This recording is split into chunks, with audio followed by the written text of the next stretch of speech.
ಬೇಕೇ ಬೇಕು. ಇರಕಸಂದ್ರ ಕಾಲೋನಿಯ ಕೆಪಿಎಸ್ ಕರ್ನಾಟಕ ಪಬ್ಲಿಕ್ ಸ್ಕೂಲ್ನಲ್ಲಿ ಪೋಷಕರ ತುರ್ತು ಸಭೆ. ಸ್ಕೂಲ್ ಝೋನ್ ಅಲ್ಲಿ ಹಂಸ್ ಹಾಕಿಸಲು ಪೋಷಕರ ಆಗ್ರಹ. ಇತ್ತೀಚೆಗೆ ಇರಕಸಂದ್ರ ಕ್ರಾಸ್ ಬಳಿ ಶಾಲಾ ಮಕ್ಕಳನ್ನು ತುಂಬಿಕೊಂಡಿದ್ದ ಆಟೋ ಅಪಘಾತ ಸಂಭವಿಸಿದ ಹಿನ್ನೆಲೆಯಲ್ಲಿ ತುಮಕೂರು ಜಿಲ್ಲೆಯ ಕೊರಟಗೆರೆ ತಾಲೂಕಿನ ಇರಕಸಂದ್ರ ಕಾಲೋನಿಯ ಕೆಪಿಎಸ್ ಕರ್ನಾಟಕ ಪಬ್ಲಿಕ್ ಸ್ಕೂಲ್ನಲ್ಲಿ ಸೋಮವಾರ 20 ಜುಲೈ 2026 ತುರ್ತು ಸಭೆ ನಡೆಯಿತು. ಸಭೆಯಲ್ಲಿ ಮುಖ್ಯ ಶಿಕ್ಷಕರು, ಎಸ್ಡಿಎಂಸಿ ಸದಸ್ಯರು, ಶಾಲಾ ಸಿಬ್ಬಂದಿ, ಪೋಷಕರು ಹಾಗೂ ಆಟೋ ಚಾಲಕರು ಭಾಗವಹಿಸಿ ವಿದ್ಯಾರ್ಥಿಗಳ ಸುರಕ್ಷತೆ ಕುರಿತು ಚರ್ಚಿಸಿದರು. ಪೋಷಕರು ಮಾತನಾಡಿ, ಶಾಲೆಯ ಮುಂಭಾಗದ ಹೆದ್ದಾರಿಯಲ್ಲಿ ಬಸ್, ಕಾರು, ಲಾರಿ ಹಾಗೂ ದ್ವಿಚಕ್ರ ವಾಹನಗಳು ಅತಿವೇಗದಲ್ಲಿ ಸಂಚರಿಸುತ್ತಿರುವುದರಿಂದ ಮಕ್ಕಳ ಜೀವಕ್ಕೆ ಅಪಾಯ ಎದುರಾಗುತ್ತಿದೆ ಎಂದು ಆತಂಕ ವ್ಯಕ್ತಪಡಿಸಿದರು. ಆಕ್ಸಿಡೆಂಟ್ ಆಗಿತ್ತು. ಅದಕ್ಕೆ ಕಾರಣ ನಾವು ಮಾಸ್ಟರ್ಗಳನ್ನ ಕೇಳ್ತೀವಿ, ಆಟೋ ಡ್ರೈವರ್ನ ಕೇಳ್ತೀವಿ. ಆದರೆ ಗಾಡಿ ಇಲ್ಲಿ ಜೋರಾಗಿ ಬರೋದ್ರಿಂದ ಅವರು ಕಂಟ್ರೋಲ್ ಮಾಡೋಕ್ಕಾಗಿಲ್ಲ. ಹಂಗಾಗಿ ಹಂಸ್ಬೇಕಂತ ಕೇಳ್ತಾ ಇದ್ದೀವಿ ನಾವು. ಶಾಲೆಯ ಪ್ರಾಥಮಿಕ ವಿಭಾಗದ ಮುಂಭಾಗ ಹಾಗೂ ಹೈಸ್ಕೂಲ್ ಕಾಲೇಜು ವಿಭಾಗದ ಬಳಿ ಸ್ಕೂಲ್ ಝೋನ್ ಸೂಚನಾ ಫಲಕಗಳು, ವೇಗ ನಿಯಂತ್ರಕ, ಸ್ಪೀಡ್ ಬ್ರೇಕರ್, ಎಚ್ಚರಿಕೆ ಫಲಕಗಳು ಹಾಗೂ ಅಗತ್ಯ ರಸ್ತೆ ಸುರಕ್ಷತಾ ಕ್ರಮಗಳನ್ನು ತಕ್ಷಣ ಅಳವಡಿಸುವಂತೆ ಸಾರ್ವಜನಿಕ ಕಾಮಗಾರಿ ಇಲಾಖೆ ಪಿಡಬ್ಲ್ಯೂಡಿ ಕೊರಟಗೆರೆ ಅಧಿಕಾರಿಗಳಿಗೆ ಮನವಿ ಸಲ್ಲಿಸಲಾಯಿತು. ಇದೇ ವೇಳೆ ಕೊಡಾಲ ಪೊಲೀಸ್ ಠಾಣೆಯ ಸಬ್ ಇನ್ಸ್ಪೆಕ್ಟರ್ ಅಭಿಷೇಕ್ ಅವರಿಗೂ ಮನವಿ ನೀಡಿ ಶಾಲಾ ಸಮಯದಲ್ಲಿ ಸಂಚಾರ ನಿಯಂತ್ರಣ ಹಾಗೂ ಮಕ್ಕಳ ಸುರಕ್ಷತೆಗೆ ಅಗತ್ಯ ಕ್ರಮ ಕೈಗೊಳ್ಳುವಂತೆ ಒತ್ತಾಯಿಸಲಾಯಿತು. ಸರ್, ಇಲ್ಲಿ ಈ ಒಂದು ಪ್ರತಿಭಟನೆ ಕಾರಣ ನಿನ್ನೆ ಶನಿವಾರ ಒಂದು ಸಣ್ಣ ಘಟನೆ ಆಯಿತು. ಶಾಲೆ LKG ಮತ್ತು UKG ಮಕ್ಕಳು ಸಾಗಿಸ್ಕೊಂಡು ಬರ್ತಿದ್ದಂಥ ಒಂದು ಗಾಡಿ, ಶಾಲಾ ವಾಹನ ಒಂದು ಆಕ್ಸಿಡೆಂಟ್ ಆಗಿ ಯಲರಾಂಪುರ ರೋಡಲ್ಲಿ ಇರಕಸಂದ್ರ ಕ್ರಾಸಲ್ಲಿ ಒಂದು ಸಣ್ಣ ಘಟನೆ ಆಗಿತ್ತು. ಸದ್ಯ ನಮ್ಮೆಲ್ಲರ ಅದೃಷ್ಟದಿಂದ ಮಕ್ಕಳಿಗೆ ಯಾರಿಗೂ ಏನೂ ಆಗಿಲ್ಲ, ಸಣ್ಣ ಪುಟ್ಟ ಒಂದು ಗಾಯ ಆಗಿತ್ತಷ್ಟೇ.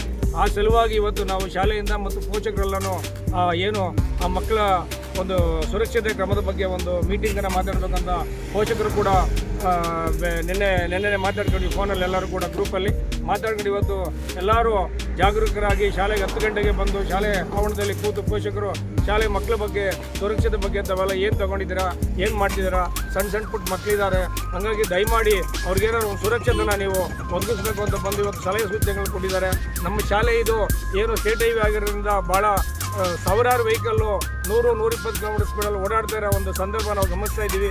ಹಾಗಾಗಿ ಈ ಶಾಲೆ ಮುಖ್ಯ ರಸ್ತೆ ಮುಂದೆಗಡೆ ಒಂದು ಹಂಪನ್ನು ಹಾಕಿದ್ರೆ ಒಂದು ಇಳಿಜಾರಾದಂಥ ಒಂದು ಹಂಪನ್ನು ಹಾಕಿದ್ರೆ ಸುಮಾರು 800-850 ಮಕ್ಕಳು ಶಾಲೆ, ನಮ್ಮ KPS ಶಾಲೆಗೆ 850 ಮಕ್ಕಳು ಶಾಲೆ ಬರ್ತಿದ್ದಾರೆ. LKG ಇಂದ ಸೆಕೆಂಡ್ PU ವರೆಗೂ 850-900 ಮಕ್ಕಳು ಇಲ್ಲಿ ವ್ಯಾಸಂಗ ಮಾಡ್ತಿರೋದ್ರಿಂದ ಅವರಿಗೆ ಪ್ರತಿನಿತ್ಯ ಶಾಲೆ ದಾಟಕ್ಕೆ, ಹೋಗ್ಲಿಕ್ಕೆ, ಬರಲಿಕ್ಕೆ ಅನಾನುಕೂಲ ಆಗ್ತದೆ. ನಾಳೆ ಬೆಳಗ್ಗೆ ಏನಾದರೂ ಅಚಾತುರ್ಯ ಆದಂಥ ಸಂದರ್ಭದಲ್ಲಿ ಯಾರೇನು ಮಾಡಲಿಕ್ಕಾಗೋದಿಲ್ಲ. ದಯಮಾಡಿ ಸಂಬಂಧಪಟ್ಟಂಥ PWD ಇರ್ಬೋದು ಅಥವಾ ಯಾವುದೇ ಅಧಿಕಾರಿಗಳು ಇದನ್ನು ಎಚ್ಚೆತ್ತು ಗಮನ ಸೆಳೆದು ಇಲ್ಲಿಗೆ ಜಾಗರೂಕರಾಗಿ ಅರ್ಜೆಂಟಾಗಿ ನನಗೆ ತ್ವರಿತವಾಗಿ ಒಂದು ಅಂಶನ ಇಲ್ಲೂ ಮತ್ತು ಕಾಲೋನಿ ಸರ್ಕಲಲ್ಲಿ 2 ಶಾಲೆ ಇರೋದ್ರಿಂದ 2 ಕಡೆ ನಮಗೊಂದು ರಸ್ತೆ ಒಬ್ಬರನ್ನು ನಿರ್ಮಾಣ ಮಾಡಿಕೊಡ್ಬೇಕಂತ ನಾವು AR ಮೂಲಕ ಮತ್ತು ಪ್ರಗತಿ ಕೆಲವೊಂದು ನಿಮ್ಮ ಚಾನೆಲ್ ಮುಖಾಂತರ ನಾವು ಆಗ್ರಹಿಸ್ತಾ ಇದ್ದೀವಿ. ಬೇಕೇ ಬೇಕು. ಸಭೆಯಲ್ಲಿ ಭಾಗವಹಿಸಿದ್ದ ಪೋಷಕರು, ಇತ್ತೀಚಿನ ಆಟೋ ಅಪಘಾತ ಎಚ್ಚರಿಕೆಯ ಗಂಟೆಯಾಗಿದೆ.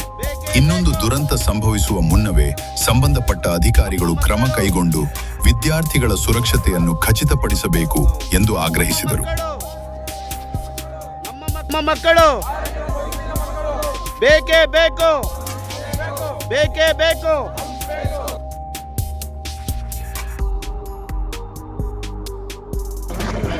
ವೀಕ್ಷಕರೇ ನಮಸ್ಕಾರ. ಈಗ ಸುದ್ದಿ ನೋಡ್ತಾ ಇದ್ದೀರಾ ಏನಾಗಿದೆ ಇಲ್ಲಿ ವಿಷಯ ಅಂದ್ಬಿಟ್ಟು. ಮೊನ್ನೆ ಒಂದು ಆಕ್ಸಿಡೆಂಟ್ ಆಗಿತ್ತು ಹೈವೇ ರೋಡಲ್ಲಿ, ನೋಡ್ತಾ ಇರ್ಬೋದು. ಇದು ಕೊರಟಗೆರೆ ಅಂತ ಬರುವಂಥ ಹೈವೇ ಟುವರ್ಡ್ಸ್ ಬೆಂಗಳೂರು ಹೋಗುತ್ತೆ. ನೋಡಿ ಯಾವ ರೀತಿ ಇಲ್ಲ, ಒಳ್ಳೆ ರೇಸ್ ಕೋರ್ಸ್ ರೋಡ್ ಇದ್ದಂಗಿದೆ. ಇದು ರೇಸ್ ಕೋರ್ಸ್ ಯಾರೋ ಪ್ರಕಾರ ಕಾಂಪಿಟೇಷನ್ ಮಾಡುವ ಸಂಜೆ ಟೈಮಲ್ಲಿ ಆ ರೇಂಜಿಗಿದೆ. ಇದು ಶಾಲಾ ಆವರಣ. ಈ ಕಡೆ ನೋಡಿ, ಈ ಕಡೆ ತಿಳಿಸಿ ನೋಡಿ, ಇದು ಶಾಲೆ. ಇಲ್ಲಿ ಸುಮಾರು 500-600ಕ್ಕೂ ಹೆಚ್ಚು ಮಕ್ಕಳು ಇಲ್ಲಿ ವಿದ್ಯಾಭ್ಯಾಸ ಮಾಡ್ತಾ ಇರ್ತಾರೆ. ಮತ್ತು ಈ ರಸ್ತೆಯಿಂದ ಆ ರಸ್ತೆ ತೋರಿಸಿ, ಆ ರಸ್ತೆ ಈ ರಸ್ತೆಯಿಂದ ದಿನಾಲೂ ನಡ್ಕೊಂಡು ಬರ್ತಾರೆ. ಮತ್ತು ಶಾಲಾ ವಾಹನಗಳನ್ನ ಈ ರೋಡಲ್ಲೇ ಕ್ರಾಸ್ ಆಗಬೇಕು ಪ್ರತಿನಿತ್ಯ. ಸೊ ಶಾಲಾ ವಾಹನಗಳು ಕ್ರಾಸ್ ಆಗಬೇಕಾದ್ರೆ ಗೊತ್ತಿಲ್ಲ. ಸೊ ಇಲ್ಲೊಂದು ಅಂಶ ಹಾಕಿದರೆ ಅವರು ಸ್ವಲ್ಪ ಸ್ಪೀಡ್ ಕಮ್ಮಿ ಮಾಡ್ತಾರೆ. ಸ್ಪೀಡ್ ಕಮ್ಮಿ ಆದಾಗ ಆಟೋಮೆಟಿಕಲಿ ಅಪಘಾತಗಳ ಸಂಖ್ಯೆ ಕಮ್ಮಿ ಆಗುತ್ತೆ, ಆದಷ್ಟು ಕಂಟ್ರೋಲ್ ಆಗುತ್ತೆ. ದಯವಿಟ್ಟು ಏನು ಕೊರಟಗೆರೆಗೆ ಸಂಬಂಧಪಟ್ಟಂಥ ಏನು PWD ಇಲಾಖೆ ಆಗ್ಬೋದು ಹಂಸ್ಗಳ ನಿರ್ಮಾಣನೂ ಬೇಗ ಆಗಬೇಕು ಅಂತ AR ನ್ಯೂಸ್ ಮುಖಾಂತರ ನಿಮ್ಮನ್ನು ಕೇಳ್ಕೊಳ್ತಾ ಇದ್ದೀವಿ. ನಮಸ್ಕಾರ.